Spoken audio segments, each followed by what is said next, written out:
বাংলাদেশের স্বাধীনতার পর প্রথমবারের মতন পাকিস্তানের করাচি থেকে সরাসরি কন্টেনারবাহী জাহাজ ফিরেছে চট্টগ্রাম বন্দরে, যা সম্প্রতি সামাজিক যোগাযোগ মাধ্যমে ব্যাপক আগ্রহের জন্ম দিয়েছে। গত 13ই নভেম্বর MV1G ফাজং নামের জাহাজটি চট্টগ্রাম বন্দরে আসে। চট্টগ্রাম বন্দর কর্তৃপক্ষ জানান, জাহাজের পণ্য খালাসের পরদিনই জাহাজটি বন্দর ত্যাগ করেছে। জানা গেছে, দুবাই থেকে চালু হওয়া এই নতুন সার্ভিসের পরবর্তী গন্তব্য হবে ইন্দোনেশিয়া। তবে অনেকেই ভাবছেন, এত বছর পর কেন পাকিস্তান থেকে সরাসরি কন্টেনারবাহী জাহাজ বাংলাদেশে এলো এবং কি পণ্য এসব কন্টেনারে রয়েছে। তো চলুন জেনে নেওয়া যাক। চট্টগ্রাম কাস্টমস হাউস উপকমিশনার মোহাম্মদ সাইদুর রহমান জানান, কন্টেনারগুলোতে মূলত টেক্সটাইল শিল্পের কাঁচামাল, গ্লাস শিল্পের উৎপাদন, গাড়ির যন্ত্রাংশ, রং এবং খাদ্যপণ্য রয়েছে।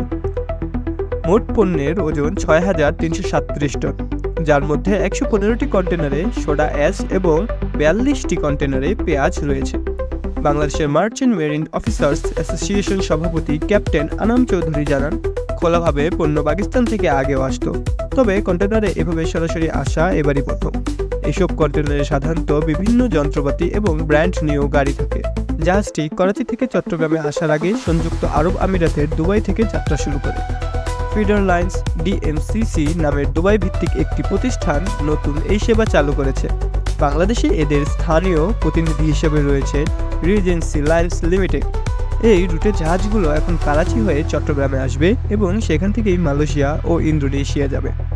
এই সার্ভিস চালুর ফলে তৃতীয় দেশের মাধ্যমে পণ্য পরিবহনের অতিরিক্ত খরচ ও সময় বাঁচবে, যা বাংলাদেশের বাণিজ্যের জন্য ইতিবাচক প্রভাব ফেলবে।